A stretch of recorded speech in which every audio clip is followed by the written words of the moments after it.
And welcome to the Ray Hanania Radio Show, brought to you by the U.S. Arab Radio Network and sponsored by Arab News, the leading English language newspaper in the Middle East at arabnews.com. It's Thursday, December 5th, 2024, and this is Season 4, Episode 17.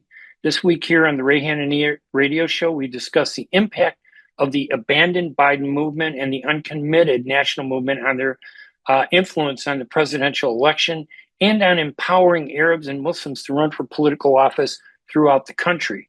The two movements rose in the wake of the Israel-Hamas war and the destructive violence by Israel's government that targeted civilian populations in Gaza, killing tens of thousands of women, children, and old people. We have two guests who are going to help discuss the impact of that national movement on the Arab American and Muslim American community in terms of encouraging them to become more involved in politics and to discuss where it's going now that the election is over and President Trump has won. First up is Hudhayfah Ahmad, who is the national spokesperson for the Abandon Biden, AbandonHarris movement, which was founded actually in November 2023 after Israel's violent invasion of Gaza.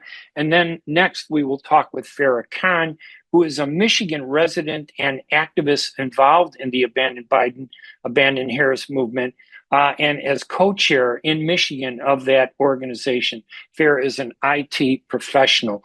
Both of them have interesting perspectives on what it means. Did Arabs, are they responsible for electing Trump? Or is the Democratic Party responsible for electing Trump? We're going to answer that during these interviews. The Ray Hanania Show is broadcast live every Thursday at 5 p.m. on WNZK, AM 690 Radio, and rebroadcast on Mondays at 5 p.m. on the U.S. Arab Radio Network in Michigan. It is also available online at arabnews.com/Ray Radio Show and on facebook.com/Arab News. Get more information on me, Ray Hanania, at arabnews.com or on my personal website at hanania.com. We're going to take a break and we'll be right back with our guests right after these messages. ArabNews.com, bringing you breaking news from across the Middle East and the latest on Arabs in America. Get inside the latest headlines with expert analysis and insights at ArabNews.com. Join over 5 million Facebook fans and over 10 million monthly readers. ArabNews.com, news that matters to you. Your neighbors are out here working hard behind the scenes. Michigan's public health workers are doing all kinds of jobs to help keep all of us healthier. They are working in the environment, testing the water, monitoring ticks and mosquitoes for disease, educating anglers, analyzing samples, approving septic systems, and new home water well installations. They are working for Michiganders, increasing access to healthy food, bringing healthcare closer to home, delivering vaccines, doing hearing and vision screenings in schools, supporting families, and giving guidance to help navigate healthcare challenges.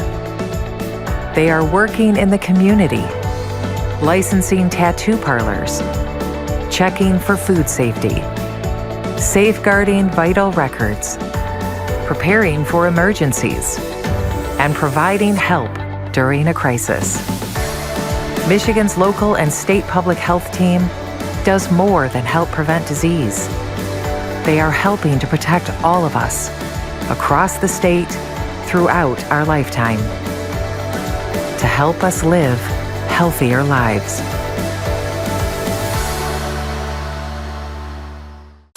Michigan's winter forecast is snow, snow, and more snow. And for a little variety, ice. Since that means slippery roads, stay safe by following these driving tips. Don't use cruise control on ice and snow. Use turn signals sooner to give others more time to react. Keep your car's fluids, tires, and wipers well maintained. And most important of all, drive slow on ice and snow. A message from the Michigan Office of Highway Safety Planning. Life for Relief and Development has now been rated as one of the best charities for humanitarian aid. Life's humanitarian projects span the globe, and Life is celebrating its 30th anniversary of providing essential life-saving aid to people and communities in 36 countries, regardless of race, color, religion, or cultural background. Where there is life, there is hope. And when disaster occurs here or around the world, including being one of the first responders to the Turkey-Syria earthquake crisis, Life for Relief and Development rushes in to provide food, medical aid, and shelter to those in need. We are looking to help the earthquake victims, and we take 0% overhead on emergency donations. So please help improve these efforts. Learn more about our involvement to help the helpless and bring hope where it's needed most, and make your tax-deductible donation to Life for Relief and Development now at lifeusa.org or call 248-424-7493. That's 248-424-7493.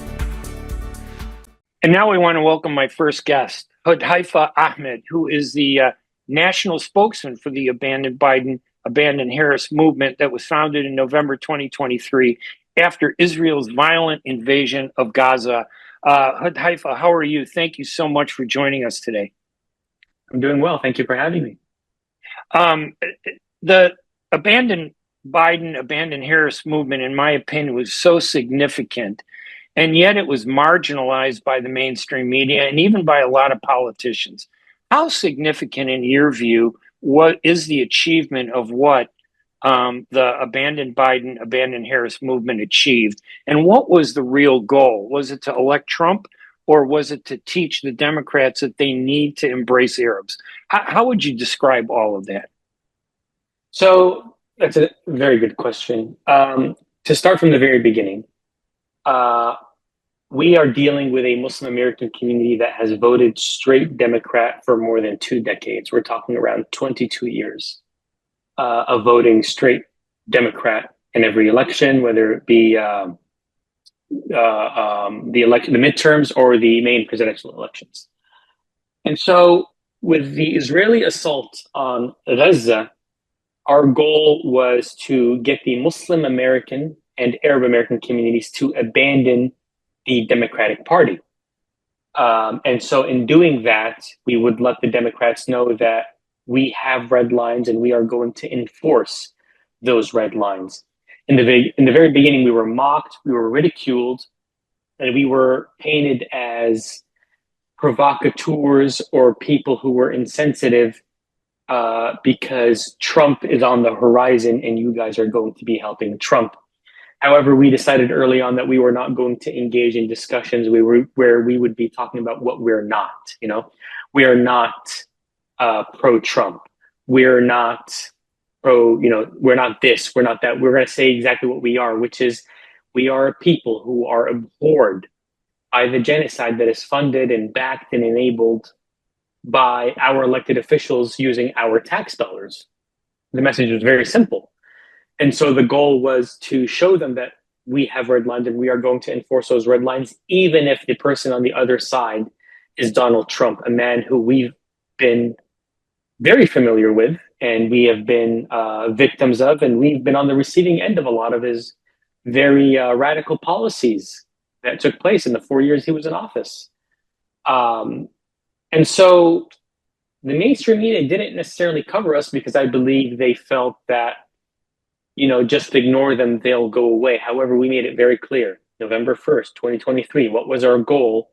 Our goal was to utilize our numbers in the swing states to ensure that the Democrats lost those swing states, because the margin of victory and defeat in those swing states fell within our population.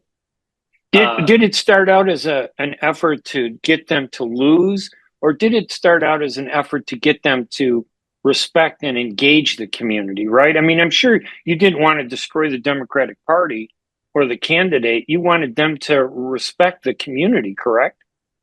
Well, in October, we did put out a deadline and ultimatum to Joe Biden. Call for and enforce a permanent, unconditional ceasefire. You have until October. That deadline was around 2.5 weeks. That deadline was not met. It was dismissed. It was mocked. It was ignored. And so we immediately realized that we would not have any leverage. We would not have any power until we proved that we were willing to withhold our vote. which is why on November 1st, we shut the doors to conversation. We're not going to have a conversation. We're going to prove to you that we're for real with regard to this.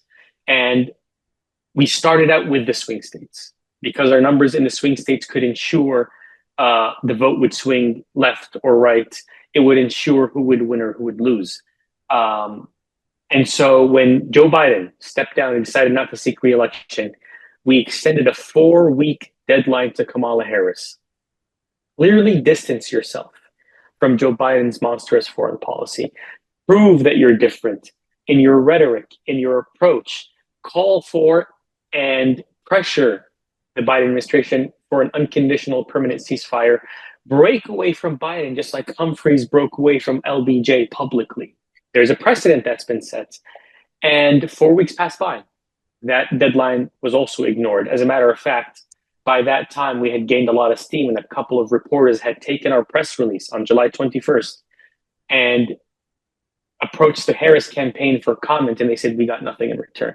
So on August 19th, we launched the AbandonHarris campaign with the same exact goal.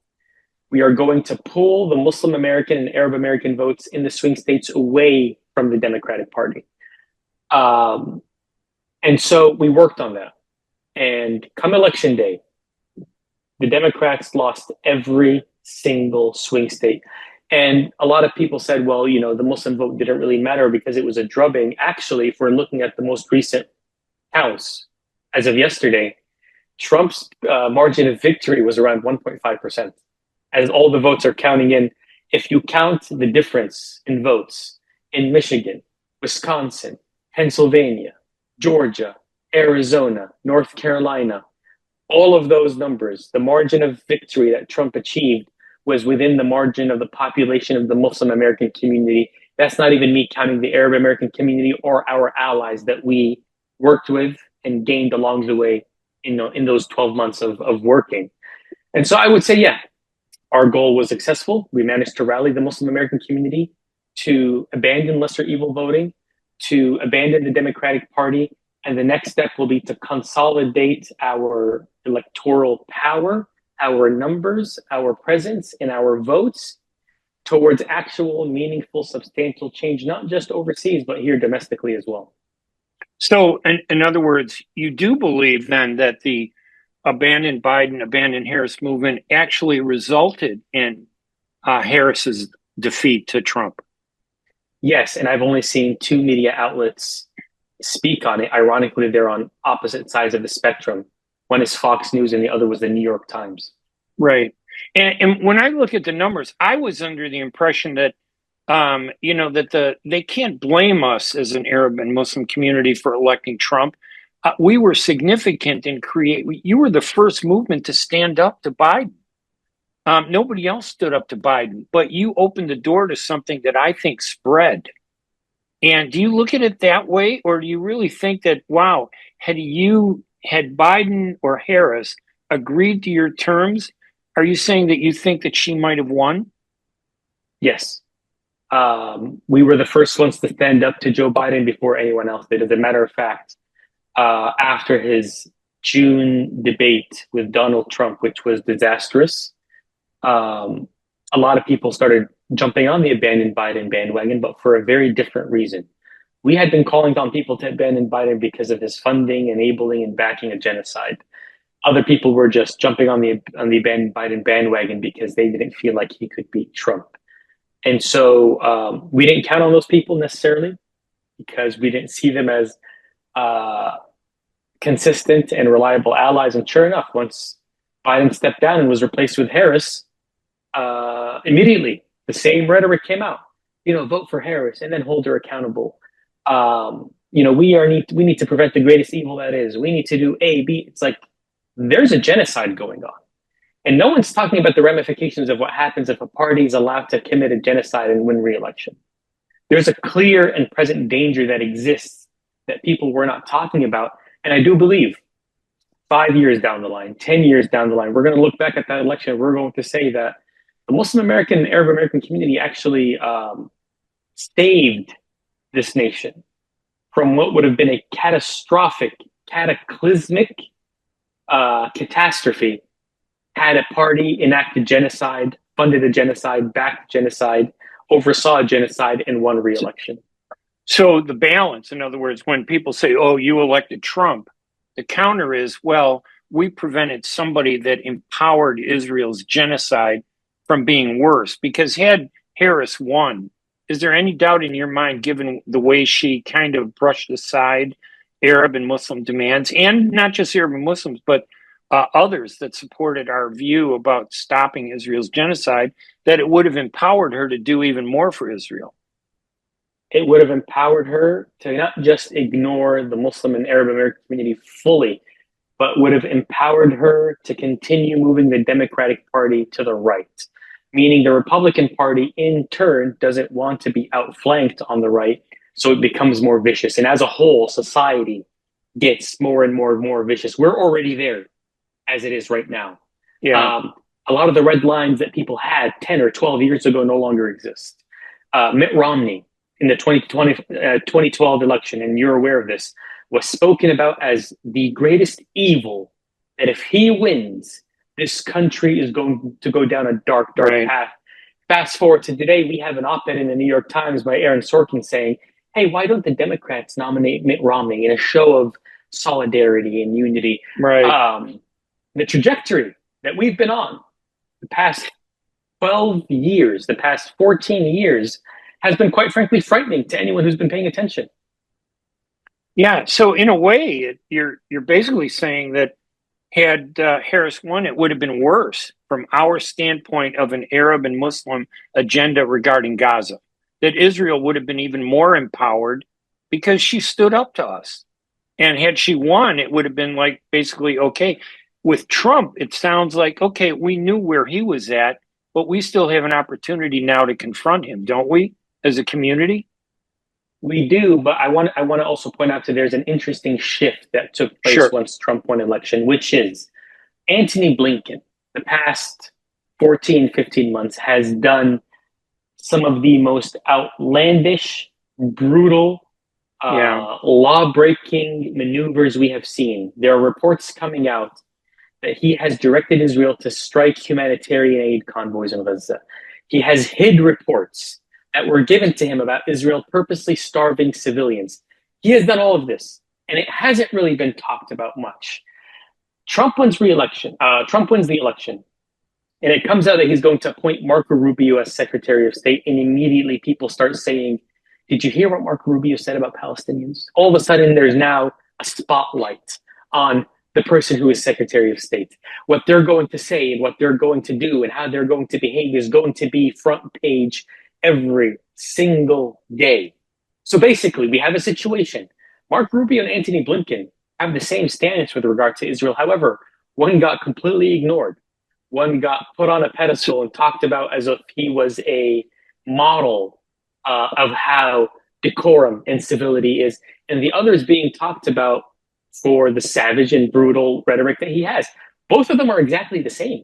There's not a single thing Marco Rubio has said or will do that'll be different than Antony Blinken. However, the outrage has increased significantly with regard to Rubio, which to us is a good thing, because now people are going to start paying attention. Now people are going to be outraged at the right thing. Now people won't just believe what Trump is going to say willy-nilly, meaning October 2023. Let's pretend Trump won re-election in 2020. October 2023 comes along, and Trump gets up and says, I saw evidence of 40 beheaded babies. Would people have believed him in the droves that they did when Biden said it? No. It would have decreased by 50%. That's a fascinating perspective that I hadn't thought of. That in a way, if you look at it that way, Marco Rubio is no different than Antony Blinken, except that when Antony Blinken did stuff, nobody challenged him. Now that Marco Rubio is there, the challenge is up front and very active. And not for the reasons, that we obviously would like it to be, but the reality is that the media now is going to hold Marco Rubio's feet to the fire, whereas they really gave Blinken a pass and the Biden administration a pass. They could almost do anything they wanted without any criticism. The same would extend to Mike Huckabee. Mike Huckabee gets appointed. All of a sudden, we have footage of him saying, "This has always been Judea and Samaria." And the question I ask is, how is this different than what Bill Clinton said when the Harris campaign sent him to Michigan to talk to the Muslim and Arab community? The same exact rhetoric. One gets a lot of attention now. One is getting a lot of outrage now. People are starting to pay attention now. And, we go back to my old example. If Trump got up and said, "I don't believe that the Palestinians are being truthful about their casualties," there would have been backlash. There would have been pushback. There would have been outrage. It wasn't with Biden. So in a way, it's if Harris and Biden or Blinken or Biden and Blinken did something, it's almost like nobody did anything about it. But now, in a way, having Trump there, it's almost an asset to us in terms of public outrage. It lifted the cap so that this public outrage could now be more articulated in the media, because we do see the media criticizing Biden's appointments far more than the media criticized Biden and Harris's policies. Absolutely. And they're basically the same, really. Yeah. Right? Yes. They've been criticizing Trump's appointments more than they've criticized Biden and Harris policies, their steps, their rhetoric. As a matter of fact, I would go as far as saying that the Biden-Harris administration, the damage that they have done to the international rules-based order, what people don't seem to realize is that there are those who used to believe in international law. They used to believe in the concept of human rights. They used to believe in law and order and civility. They've realized that that's all been a facade at this point. They've realized that there is no rules-based international order. There is no human rights convention. The world has seen Israel do what it's been doing with the full backing and funding of the United States. And even as the International Criminal Court released arrest warrants, we now have countries coming out and saying, okay, we're not going to enforce these arrest warrants. It's fascinating that we are seeing the parallels between what is happening with regard to Israel and Gaza and Russia and Ukraine, and how we have children dying in both. We have hospitals being bombed in both. We have war crimes being committed in both. Yet the way people speak about Russia and Ukraine is completely different than how they speak about Israel and Gaza. And people have noticed that. The average citizen who used to believe in all this has noticed that. And I have friends who we used to have constant debates about this. No arguments that I presented have ever done any good. The last 14 months have absolutely shattered their worldview. And I want to kind of re-ask the same question in a little different way. What do you say, and what should Arab and Muslims say when someone comes up to them and say, "Oh, it's your fault that we have Trump and that we lost the liberal, Harris, that she would have been better for us"? How do you respond to them when they come and say that? That's been an interesting conversation I've had ever since the election. We will not put the blame on people for standing up for themselves, their principles, their dignity, their integrity. We will not blame people for enforcing their red lines, their moral red lines. We will not engage with those who seek to blame us or anyone else for people who want to stand up to their rights. Because this conversation, where we are going to put the blame on the oppressed rather than the oppressor, means that by default, you have sided with the oppressor. You have become an oppressor. And so I am not talking to you. I'm not going to converse with you. I'm not going to deal with you like you are some objective third party. You're not. You are someone who indirectly supports subjugation and oppression and apartheid. What's interesting is a lot of people have this image of themselves where they say, if I had lived during a certain time period, I would have gone up and spoke out against the injustice of my time. For example, if I had lived during the era of Jim Crow, I would have been allied to the Black community. And all of a sudden, here comes Ta-Nehisi Coates out of nowhere, saying that what I saw on my trip to the West Bank is exactly what happened in Jim Crow. And this is someone that white liberal America had held up as the ideal scholar of that era. For him to come back and say, yeah, that's pretty much exactly the same thing. All of a sudden, this myth that I had about myself has been shattered. And that's why you're seeing Ta-Nehisi Coates get the blowback that he's getting. You know, people are saying, you don't know what you're talking about. You have no idea what's going on. You're not objective. You're lying. And to his credit, he stood firm. He stood firm. People who were constantly coming up to us and saying, you're going to help Trump, what we used to tell them was, all this energy that you're directing towards us should be redirected towards the Democratic Party. They should be the ones to reverse course. They should be the ones to change course. They should be the ones who listen to their constituents, because it was very clear. Had they pushed for and enforced a permanent ceasefire, had they followed through with multiple policies that had they bent over backwards for their constituents, like they did for Netanyahu, they would have won in a landslide. But they didn't. They didn't. So what are we going to blame? For example, the Nat Turner slave rebellion. Are we going to blame the people under subjugation for enacting a slave rebellion? It doesn't make sense. It doesn't scale.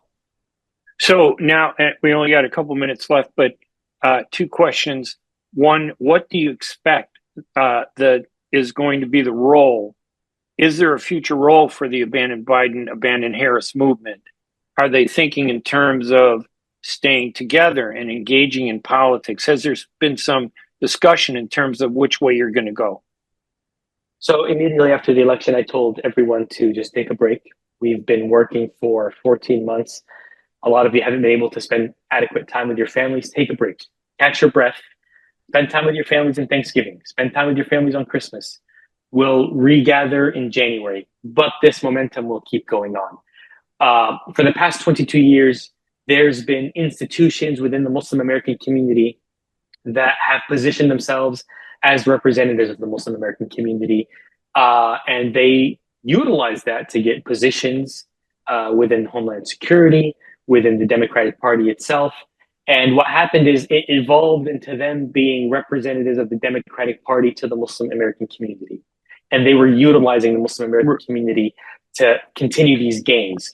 And so it all culminated in what we are now, which is when the genocide was happening and the Muslim American community collectively rejected the Democratic Party, instead of taking that message to the Democratic Party and communicating to them, this is what you need to do, instead what they did is they took the message of the Democratic Party and they communicated it to us and they said, this is why we should vote for them. And so they were cast aside. Right now, there's a vacuum. And we are going to fill that vacuum as an organization that doesn't have ties to the Republican or the Democratic Party, not even to the Green Party that we endorse. We're an organization that wants to unify this Muslim American voting bloc, this Arab American voting bloc, this voting bloc of people who want to stick to principles and ideals and ensure that their loyalty is to their morals and their dignity and their integrity instead of to specific parties. And we will make demands and we will work within that sphere. That's what the step forward looks like. It's obviously going to entail a name change. You know, we changed our name from Abandon Biden to Abandon Harris. Now we're going to have to change it to something else moving forward. And so I tell people, you know, keep an eye out, look forward to it, and we'll see what the future brings. All right. My guest is Hudhayfah Ahmad. He is a national spokesperson for the Abandon Biden, Abandon Harris movement, founded in November 2023 after Israel's violent invasion of Gaza. You guys did a great job. I applaud you, and I appreciate you coming on the program. Thank you so much for doing this. Thank you for having me. We're going to take a quick break, and we'll be right back right after these messages. As the weather gets colder, it's a good idea to layer up with scarves, hats, and mittens. Another layer of protection this season is to get your flu and COVID-19 vaccines. You can get both vaccines at the same time. Talk to your healthcare provider or learn more at michigan.gov/COVID-flu-RSV and layer up for some added peace of mind. A message from the Michigan Department of Health and Human Services. At Top Rehab Physical Therapy Clinic in Dearborn, we provide effective physical therapy sessions in order to limit pain and discomfort. Top Rehab provides physical therapy care for any diagnosis prescribed by a physician, and we regularly see and treat conditions such as stroke, TMJ, fibromyalgia, sciatica, joint pain, and more. We use a variety of pain management methods, including modalities, soft tissue mobilization, and therapeutic exercise. If you're in need of physical rehabilitation or physical therapy, get the highest quality health care at Top Rehab. Most insurance is accepted, and we're open Monday, Wednesday, and Friday 8 to 6, Tuesday and Thursday 8 to 5, and Saturday 10 till 2. Call for an appointment today at 313-846-0555. That's 313-846-0555. Choose Top Rehab Physical Therapy Clinic on Michigan Avenue in Dearborn. Life's too short to be in pain. Hey Michigan, let's think beyond the sink and learn where the water your family drinks every day comes from. Private wells and public water supplies allow homes across Michigan to draw water from different sources, like lakes, rivers, and groundwater. Tap into the facts about your home's water source and learn about your home's water quality to protect your family's health. Visit michigan.gov/care4mi drinking water. A message from the Michigan Department of Health and Human Services. With more than 30,000 successful in vitro fertilizations, IVF Michigan is now ranked as one of America's best fertility clinics according to Newsweek magazine. IVF Michigan fertility centers are the recognized leaders in high-quality fertility care. With locations in Bloomfield Hills and 9 other cities in Michigan and Ohio, IVF has experts in all aspects of the field. A founding member, American board-certified Dr. Nicholas Shama, is one of the leading reproductive endocrinologists in Michigan and Ohio. He has performed over 20,000 successful IVF cases, and it's helped thousands of couples fulfill their dreams of parenthood. When it's time to get personalized care from Dr. Nicholas Shama at one of America's best fertility clinics, call IVF Michigan Fertility Centers in Michigan and Ohio toll-free at 855-952-9600. 855-952-9600. And now we want to welcome my guest, Farah Khan. And Farah is a Michigan resident, has been actively involved in the Abandon Biden movement, which later became the AbandonHarris movement, as a co-chair in the state of Michigan. She's an IT professional, and she's joining us today to talk about the impact of Abandon Biden, AbandonHarris. Farah, welcome to the program. Thank you, Ray. Appreciate it. So you and I always felt, as we were talking before the show, that I always felt that the news media never gave the Abandon Biden, AbandonHarris movement enough coverage, and they tried to marginalize you because I think they were trying to defend Biden. I think the media tends to lean left, and even the right-wing media, wasn't happy that you didn't come out and support Trump. You were making a statement about the Democrats. First of all, tell me, how do you feel about what happened with the election, what Abandon Biden, AbandonHarris did? So I think that we told them that we are a credible threat and we are going to cost you the election. And we delivered on our promise. We actually defeated the Democrats. So I think they did not take us seriously, and they weren't thinking that this small Muslim-led movement could do this much damage to them. And I think what had happened in what we saw in the election is we saw all swing states, clean sweep. It was a landslide. And I don't think they were expecting that. Right. And we had told them that this is the red line that you're crossing. You already crossed the red line. The genocide is not acceptable, and if we had not done this, that means we were okay with genocide, and it's okay to kill or do ethnic cleansing of anybody, and you would still get rewarded by the votes. Right. So I think that was very, very important, and I cannot thank God enough for this victory. And we are actually happy to take this blame that we cost Democrats this election. Yeah, and you're right. Go ahead. I said I was just saying that you are right. We did not get that coverage that we deserved, and the Democrats were not thinking that this Muslim bloc could cost them this election.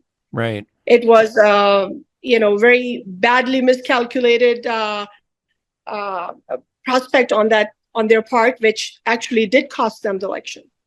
Yeah, I know. And I know that even today, the media tries to brush the Arab and Muslim movement aside, but it had so many tremendous positive impacts that I want to explore with you. But one of them was the media claims, well, Trump was going to win anyway. He won the popular vote. It was huge. But when I look at it, Abandon Biden was the first movement of Democratic voters to stand up and say, we've had it. We're not going to do it. And I think you created a landslide of other groups that followed and said, you know what? We support them, because it wasn't just Arabs and Muslims. It was progressives and people that were upset with the Democratic Party. So, I mean, from that standpoint, you did create kind of an opportunity for Arabs and Muslims to bring about change. Do you think the Democrats, though, are willing to acknowledge what happened and embrace Arabs and Muslims, or do you think that change is yet to happen? I don't think that they're acknowledging it at all. And I think they are going to, first of all, they have to acknowledge this. They have to accept that they ignored their voters and they did not listen to their voters. And what they're doing is wrong. They are normalizing genocide, which is wrong. They cannot do this.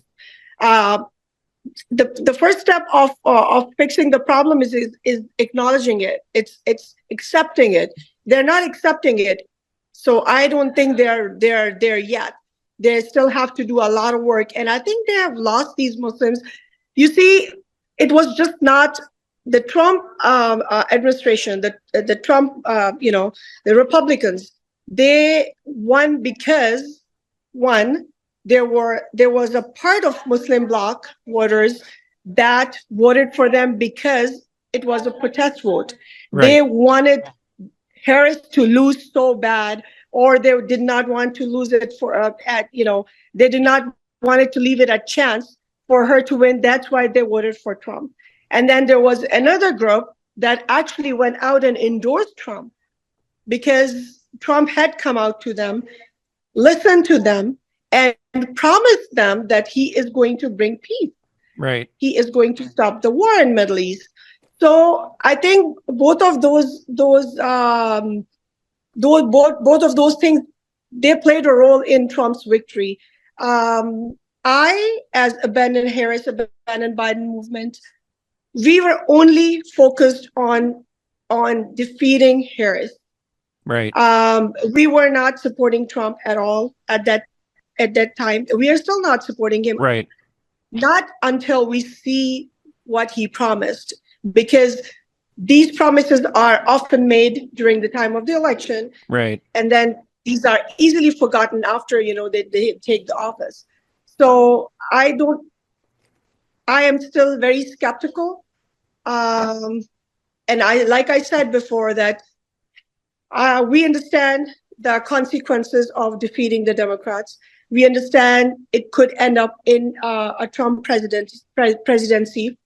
And we have seen a Trump presidency, and that was no walk in the park. Right. It was very difficult. But we were ready, and we are ready to deal with that. And if Trump does not deliver on his promises, on the very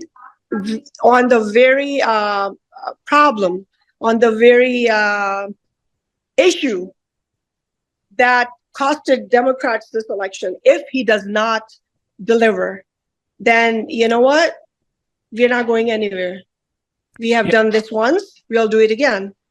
Yeah, and I think your movement, I remember when you announced, and I thought to myself, they're going to try to blame you for Trump winning. But the truth is, you focused on, hey, we're Democrats. We support the Democratic Party, but the Democratic Party doesn't support us. Why should we support you? That seemed to be a very genuine and moral goal to get the Democrats to say, wait a minute, this isn't about who's going to be president. This is about respect for members of our community. And I think, don't you think, I believe you made that principle pretty strong in the turnout and the response in the election. It's not about Trump. It's about the Democrats, but they don't want to acknowledge it. They want to turn it to about Trump. But I think that your principle said to them, you know what, we're a part of you for how many years, and this is the way we get treated. Exactly. And they tried to paint it like, so we are a tool in one of the tools in Trump's belt. No, we are not. What happened is something that you did to yourself. You brought it upon yourself. You had several chances. When Harris, when actually Biden dropped out of the race, Harris had a good chance to win these votes, to win these people over, but, she said, well, I'm not going to do anything different than, I would not have done anything different than how Biden did it. So that was, she shot herself in the foot. Yeah, she did not respond, I think, well to the Abandon Biden movement or the Uncommitted National Movement. And it didn't. You don't believe she even took the Arab community seriously, did you? Did she? She did not. All those protests, everything, she had been seeing this. And how did she respond? She's like, well, you know what? If you want Trump presidency, then you speak. Right. Otherwise, I'm speaking. You do not do this to a person who's hurting. Right. You do not do to your people who have lost their entire families, entire family trees gone. The bloodlines completely eradicated. You don't do this to the suffering people. You show empathy. You show that you're on their side. You show that you care. They did not do any such thing. And I think that, costed her the election. Yeah, so you reject the idea, their claims that the Arab Americans and Muslims who didn't vote for Biden or Harris are responsible for Trump being elected, but you reject that, correct? Absolutely. Yeah. We absolutely reject that. We did not support Trump. We were actually working against Biden administration, against Harris. It was up to them to win our votes, to win our trust, to win our respect. They did not do anything to do such thing. Why should we vote for them? We have been played for way too long. We have been fooled for too long. They take our votes, they give us some empty rhetoric, they give us some false promises, and then they just turn around and stab us in the back. But what they did this time, that was, like I said, it was the red line they crossed, and they cannot be pardoned for that. They cannot be forgiven because it's a crime against humanity. If we let this go, then what is next? Yeah, I agree with you. Do not punish the genocide. If you do not punish the genociders, if you do not punish the people who are aiding genocide, making it normal, saying it's okay, then I don't see. In fact, I mean, what's next? To which extent would you go? Well, this is the first time. Are the nukes next? This is the first time I recall ever seeing Arab and Muslim Americans being an important part of an election. And regardless of what the goal was, you were significant from an election standpoint. And the Democrats did take you for granted, and that's their fault. Whether they would have won or not is a different story. But I don't think they can win in the future if they don't have your support. And I've noticed that what you did movement that the Abandon Biden movement created and the Uncommitted movement, today I see a surge in Arabs and Muslims who are filing and running for political office. Most of them are Democrats, and they want change. They want change in the country, but they also want change in the Democratic Party. Do you see this growing in that perspective, in that way, in the community, in the aftermath of the election, that there's this growth in Arab American and Muslim candidates running for office across the country? I have actually, and I'm very happy about it, because I don't think the Muslims understood their power. They did not think, and actually they were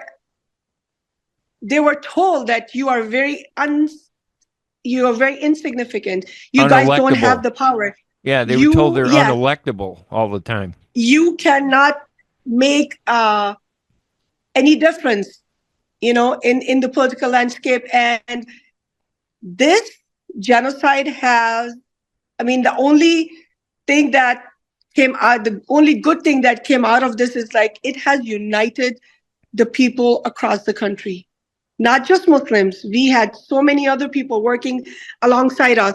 We had Jews working with us. We had Christians working with us. We had, Latinos working with us. So I was just you know what? I am so glad that humanity still prevails. We still have humanity, in this world. We still have people who do not care about what you look like, what your ethnicity is, what your language is, what your religion is.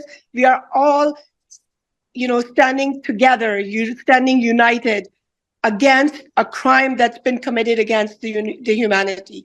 And that's very promising. And I have seen a lot of Muslim people, showing interest in running for the offices. And you know what? We need the right people in the offices. We need the people who care for the people in the offices. We don't just want the politicians who just are full of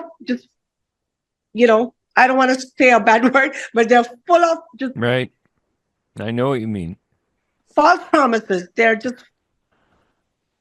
We don't want those people. We don't want those people who only care about themselves, who only care about their pockets. They're warmongers. They're the war benefiteers. We don't want them. We do not want those people in our offices.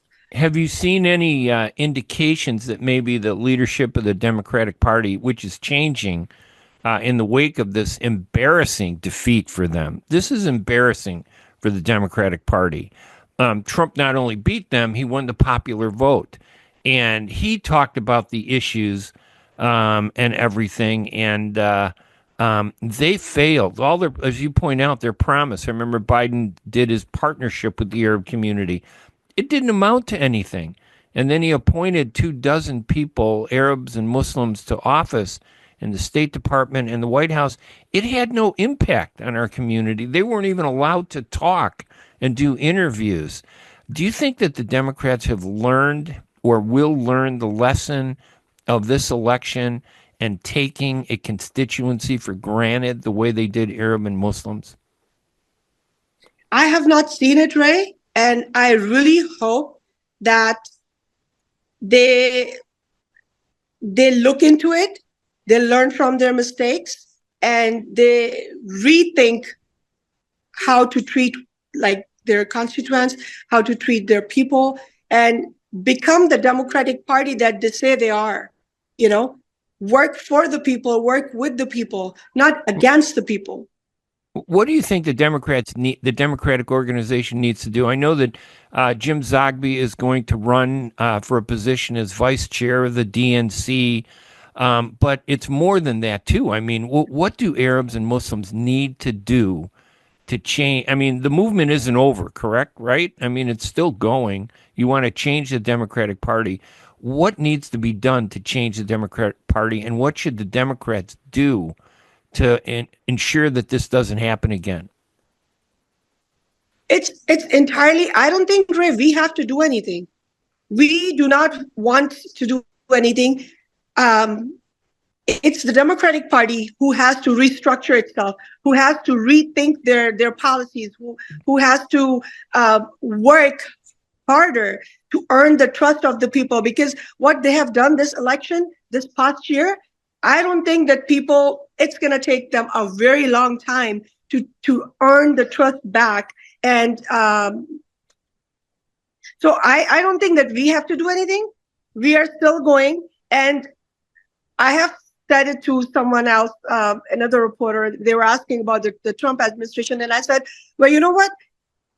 We have to see which party is smart enough to keep these votes. Because Democrats definitely lost a lot of votes. A lot of people who have been, I was a lifelong Democrat, and everybody in the AbandonHarris movement were a Democratic Party. Like, they were from the Democratic Party. Not anymore. So it's up to them what they have to offer, what kind of positions they can offer, what kind of involvement they can offer. They have to they have to get Muslims involved to know their problems, to know their concerns, to know what their people want, what their communities want, right? And I think that would be a initial step towards building the trust, towards building a relationship to earn them back. So they need to get over their what would you call it? Their impetuous anger, and stop blaming you in our community, not you, me too. I mean, Arabs and Muslims in America, and they need to open the doors, right? Don't they have to include Arabs and Muslims in their party? Take us serious, back candidates for office. There are a lot of things that they need to do, right? Yes.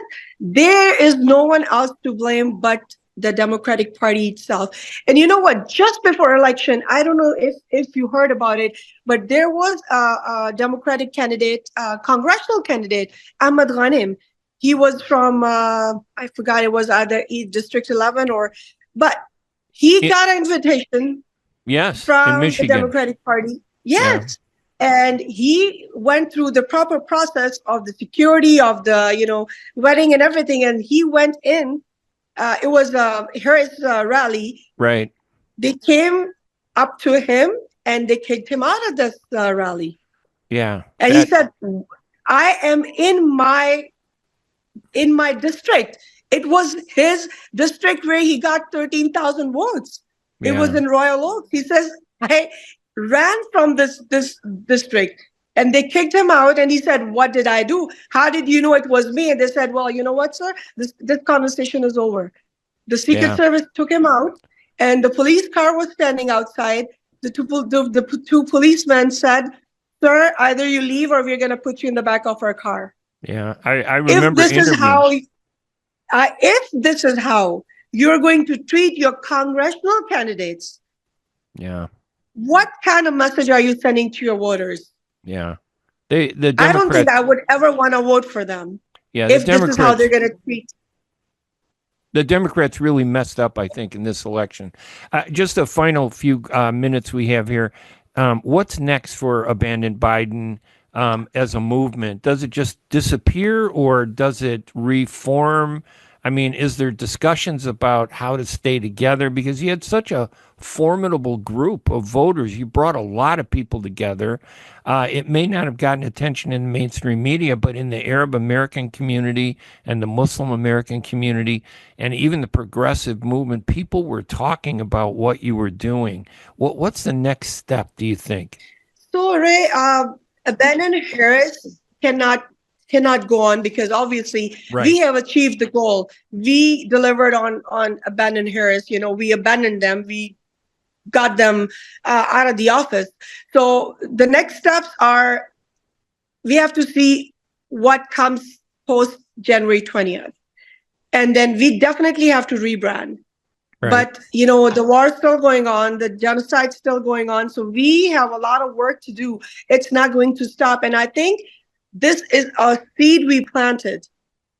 It's a movement. It's a marathon. It's not a sprint. So we still have to see what's next. We will definitely be working with people to prepare them to run for the offices.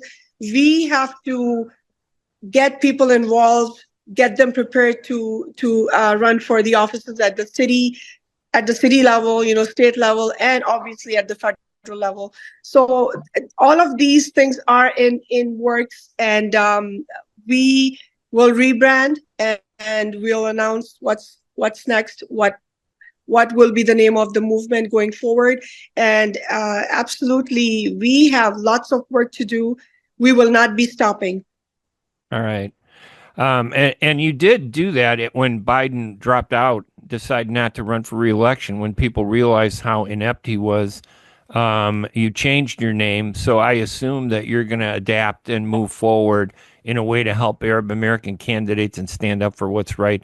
My guest is Farah Khan. She is a Michigan resident, and she's been involved actively in the Abandon Biden movement that became the AbandonHarris movement as a co-chair in Michigan, and she's an IT professional. Farah, thank you so much for joining us, and I wish you luck, and please keep me in the loop with whatever you guys do. I want to know so we can follow you. If the mainstream media doesn't want to cover you, I know the Arab American media does, and the Arab world media does. Thank you, Farah.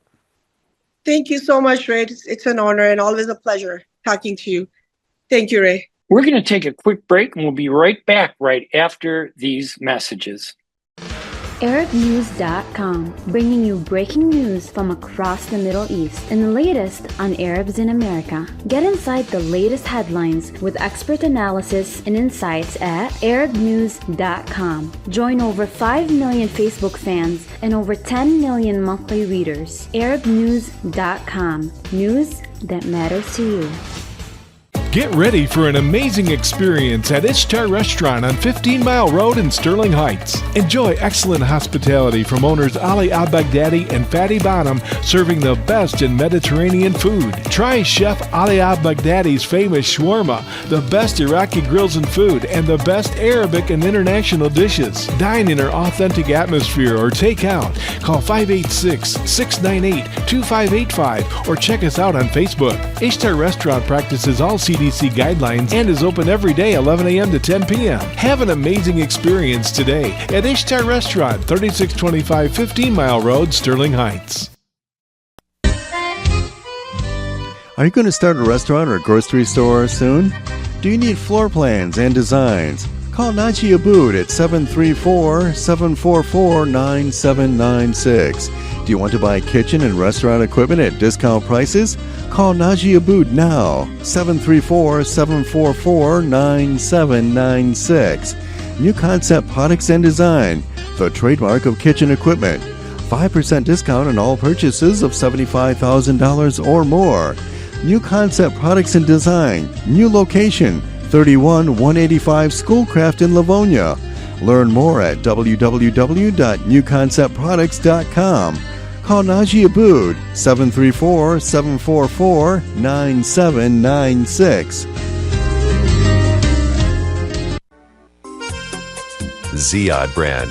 Quality products from our family to yours.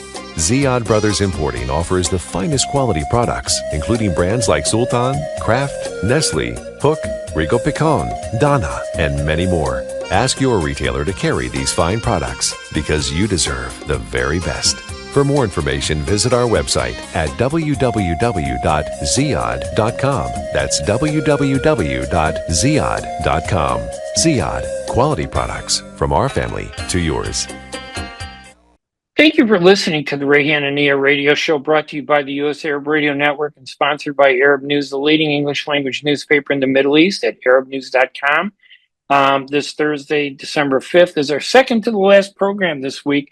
Our final program will be this season, Thursday, December 12th, Season 4, Episode 18, and I'm sure we're going to have a great program. I hope you'll listen to us next Thursday, and I hope you did enjoy our program today and found the discussion about the impact of the Abandon Biden, Abandon Harris movement in terms of the elections and where it is. Again, thank you so much. Our program is available at arabnews.com/Ray Radio Show and on facebook.com/Arab News. And of course, you can get more information on me, Ray Hanania, at arabnews.com or on my personal website at hanania.com. Thank you for listening. Have a great week. We'll talk to you later. Bye-bye.